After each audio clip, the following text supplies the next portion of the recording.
All right. Say hi. Wait, why am I doing this?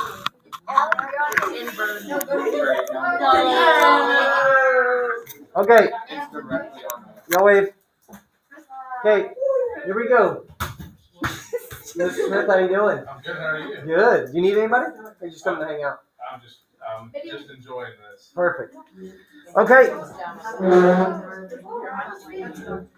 Every time I go this way, she goes out. Reminder, you are being recorded, so anything you do is seen. All right, here we go. Minerva writes poems. Switch on. You ready? You gotta get through the book by tomorrow. Minerva is only a little bit older than me, but already has 2 kids and a husband who left. Remember, we talked about how she might be 15 or 16 years old. And if Minerva's only a little bit older, let's just say 2 years older, she's 18. Which means she has 2 kids. One, it takes about a year to cook a kid properly. And then recovery from the pregnancy, then get pregnant again. So we're talking pregnant at 16, birth at 17, pregnant at 17, birth at 18, married. So 2 kids and married by 18 is a lot. Her mother raised her kids alone, and it looks like her daughters will go that way too. Minerva cries because her luck is unlucky. The important thing here that I think we all see is that there's a cycle. Right? Her mom got pregnant at a young age and had kids, so then she got pregnant at a young age and has kids. If her children don't break the cycle, it will continue and continue and continue forever and ever and ever. She says her luck is unlucky. What does she mean by that? She probably won't. How is she poor? Her luck of being poor.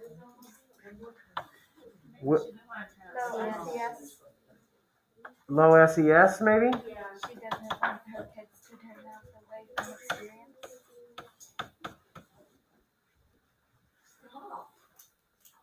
Okay. But when the kids are asleep after she's fed, she every night and every day and prays. But when the kids are asleep after she's fed them pancake dinners, she writes poems on little pieces of paper that she folds over and over and holds in her hands a long time. Little pieces of paper that smell like a dime. She writes too. Why do you think she writes? To express herself, to help deal with her problems that she has. For stress relief. To be what? Free. American dream. No, it's to be free. Remember her aunt, Esperanza's aunt, tells Esperanza to do what? Keep on writing. Keep on writing. To never stop writing, because writing will set you free. Now, she's not ever going to be truly free, because she's trapped in this life that she's living. Okay? She lets me read the poems. I let her read mine. She is always sad, like a house on fire. Fantastic simile. Always something wrong. She has many troubles, but the big one is her husband who left and keeps leaving. Gender roles. Absolutely. Can she leave? No. Why not? She gets locked inside the house. She has to take Oh, wait, care of Somebody sleeps at some point. Why can't she leave? She has to take care of the If kids. she leaves, they won't take care of it. If she leaves, the kids are alone. She has But could she leave? No. She couldn't afford it. She couldn't go anywhere to go. She couldn't. She didn't have anywhere to go. Does she have a job? Could she get a job? Does she have any skills? Did she graduate from high school? No. She had a child. I don't know. What if? I mean, she could abandon the child. That's an option. She depended on her husband. Y'all, hey, she could abandon the children. Men do it all the time. She Truth. depended on her husband. Truth is not easy to hear sometimes. Men do it all the time. Could she abandon the children? Yes. Is she going to? No. No. Hopefully not. Hopefully not. However, if she did, could she get a job? Yeah. Doing what? She didn't have a high school diploma. So it's going to have to be under the table, cash work, right? And she's a woman. And she's a woman. What's she going to do? 1960s in America, in Chicago, a Mexican American with no degree. Answer. I mean, she only has a couple of options, right? So, one day she is through and lets him know enough is enough. Out the door he goes, clothes, records, shoes, out the window, and the door locked. But that night he comes back and sends a big rock through the window. Then he is sorry and opens the door again. Same story. This cycle repeats itself too. This cycle is about domestic violence or domestic abuse, right? Okay, now in this case, how do you break that cycle? Unfortunately, a lot of times the way that cycle is stopped is no, the woman is killed or it never stops. Okay, and that's horrible. Next week she comes over and she is black and blue and asks what she can do. Minerva, I don't know which way she'll go. There's nothing I can do. She's too young to help. Even if she was old enough, what can she do? Nothing. She's at the same. Well, she's at the same point, but like they're in the same. He doesn't have any money to help her. She doesn't have any like. A woman in the 1960s, right? What is she going to do? What can she do? Who's the one that can fix this? She has to find a different man. I mean, how's that going to go? Not very good. She can't leave the house. Oh. Like what? The problem is, who has to break the cycle is the children. It's too late for her in a lot of respects, unfortunately. And she's only 18. Now, is that the case in every situation? No, I'm speaking in one situation specifically here. She might be too far along in this situation already, and she's 18. Think about that. That'd be like a sophomore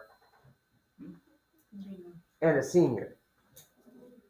Okay? The sophomore gets pregnant, has a kid. By the time she's a junior, she gets pregnant again, has another kid by the time she's a senior, and she's married.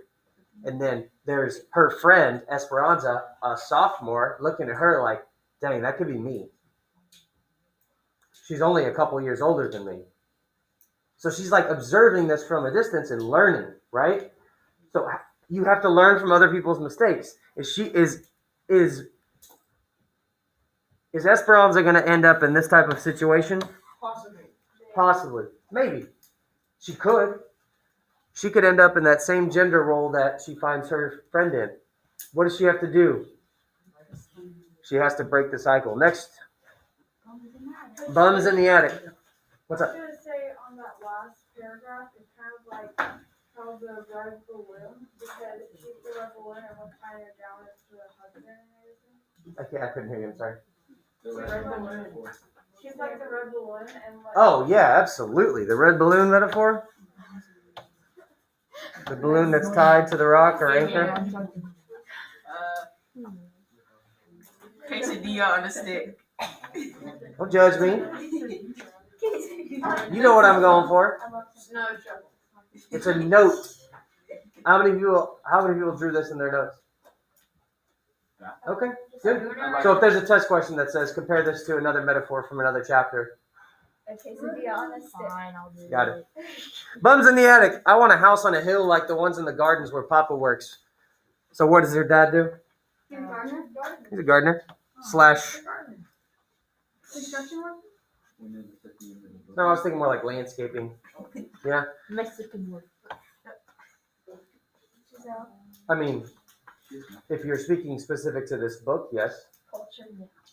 In this case, Could that be in the culture, this is something that they do. Right?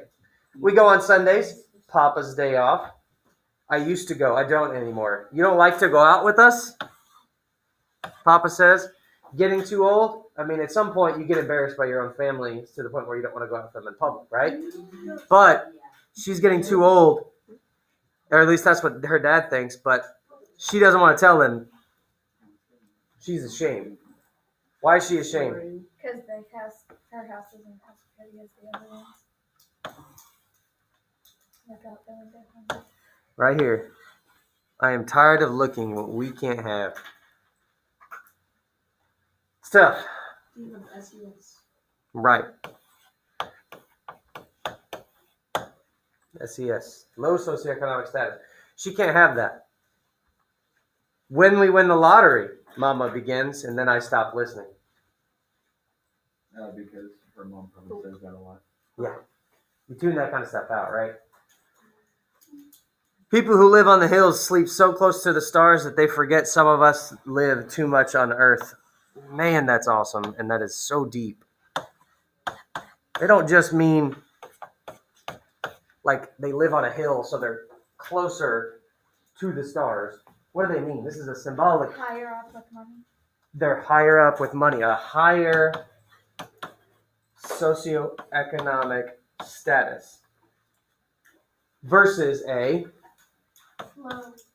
low socioeconomic status. So they don't look down at all, except to be content to live on the hills. They have nothing to do with last week's garbage or fear of rats. Night comes. Nothing wakes them but the wind. So what is she saying there? There's no because in Killeen, there's lots of drag races. Sometimes they're loud cars, sometimes gunshots. Loud, they don't look down off their high perch, right? Very often. And when they do, they see rats, right? Metaphorically. Not literal rats. Well, maybe. Yeah. They're not losing sleep over certain things. They're not worried about anything. So the only thing that would wake them up would be weather. Yep. And she's saying that they've forgotten about us, right? Too often the rich get rich, and then what do they do with their money? Get richer. They spend it. They don't use it for good. But then I love to hear the articles and the stories about the guys who make it big, the girls who make it big from their town, and they go back to their community and they build a park. They fund the schools. They build a hospital. I mean, those kinds of things are huge. There was a superstar very recently that just built another hospital for his hometown because they don't have proper anything. Like, those things are huge for low economic communities, right? Huge. One day I'll own my own house, but I won't forget who I am or where I came from. Passing bums will ask, can I come in? I'll offer them the attic. Ask them to stay because I know how it is to be without a house. I mean, what kind of person is she? What kind of character does she have? Good hair. Pretty good if you ask me. I do ask you. Pretty good. Generous. Generous. Thank you for the big girl word. Caring. Muy bien. Caring. Considerate. Considerate. Sympathetic. Sympathetic. Okay, if you can empathize with someone, do we know what empathy is? Yes. Feel sad for Somebody define it. Not feeling sad for someone. It's whenever, if you've been through the same thing, you can relate to them. Correct. She's been Absolutely. She without a house.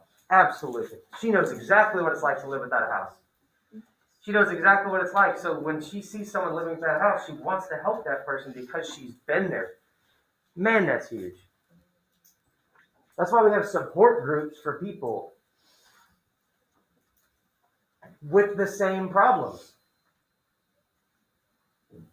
I mean, an alcoholic doesn't want to talk to someone who's not an alcoholic about their alcoholism. Why?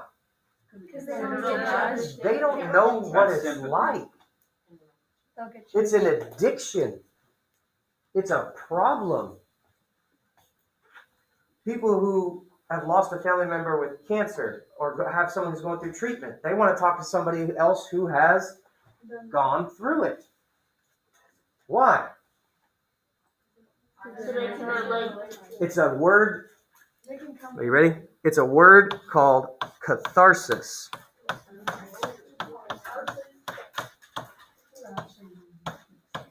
You ever heard of the term a cathartic experience?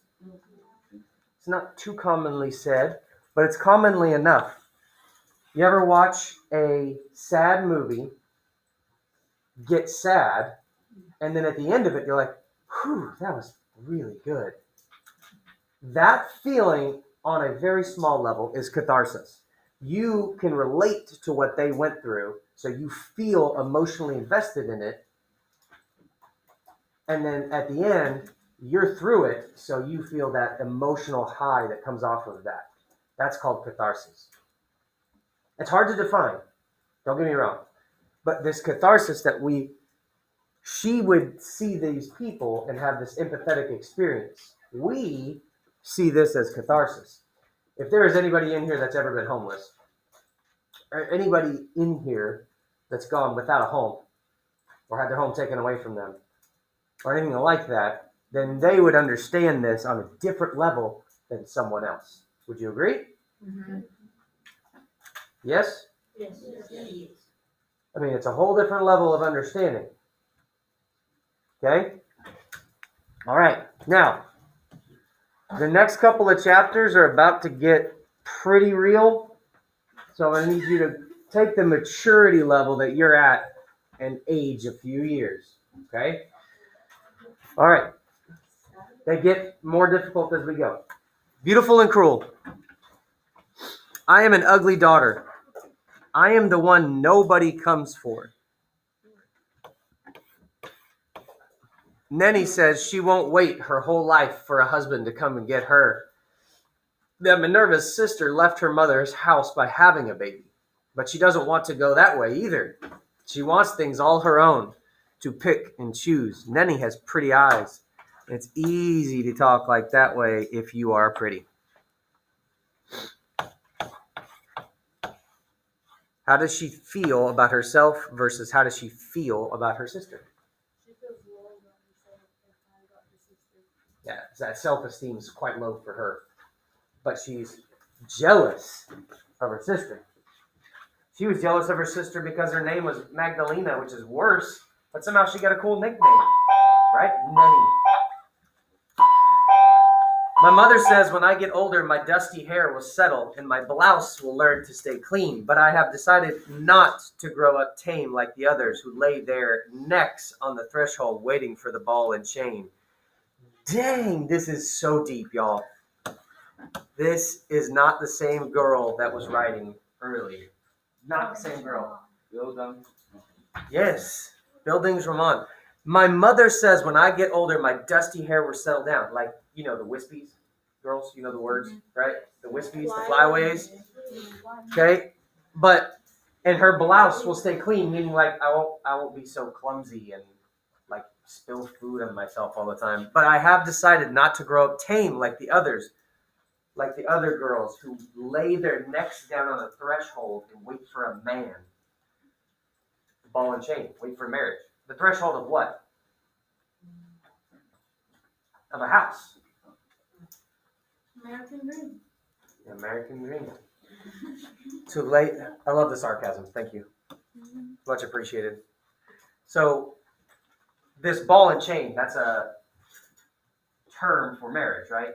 The old ball and chain, that's my spouse, right? Ball and chain does not sound like a positive representation, right? Ball and chain does not sound like a positive representation of marriage. A partnership, maybe. Swan. Two swans walking together through poop. My mother says when I get older, I will settle down, but she's not going to settle down. That's what she's saying. In the movies, there's always one with red lips who is beautiful and cruel. She is the one who drives the men crazy and laughs them all away. Her power is her own. She will not give it away. She's saying she is not going to change and release her power. Okay? Now, she's not saying that she wants to be beautiful and cruel, but she is saying that she wants the power that girl yields. Does that make sense? I have begun my own quiet war. Oof. She's crazy. She is on it right now. Like, this girl's on a war path, it sounds like. She's seen all these girls go through all these things, and she's like, ain't gonna be me. It's a simple war, a sure war.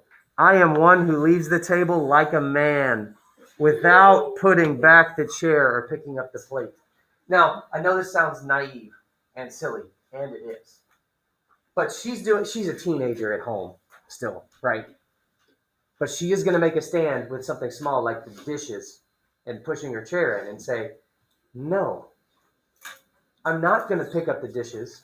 No, I'm not going to push in the chair. Not unless you make everybody in this house do it. It's not fair that I have to do it because I am a girl. I told you Coach Fig told his mom one time, who asked him to do the dishes, what he said was, that's woman's work. I didn't tell you all this story? No. Well, Coach Fig, little Coach Fig was about your age, maybe a year older, said this, and then my mom said, oh, really? And my dad goes, you're on your own, and left. And he went outside, probably to find a drink, and was like, he'll be out here in a minute, really upset with himself. 6 months of dishes. That was my punishment. 13 years? I think I got off a little easy.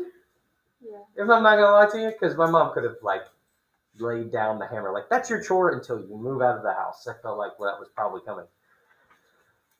Whew. 6 months. Oh, and I feel like God has a funny sense of humor because I married a woman who does not do the dishes. He's like, remember that one time you said that to your mom? Here's the woman of your dreams, and she doesn't do the dishes. So good luck with that. Okay, pack up. Lunch coming.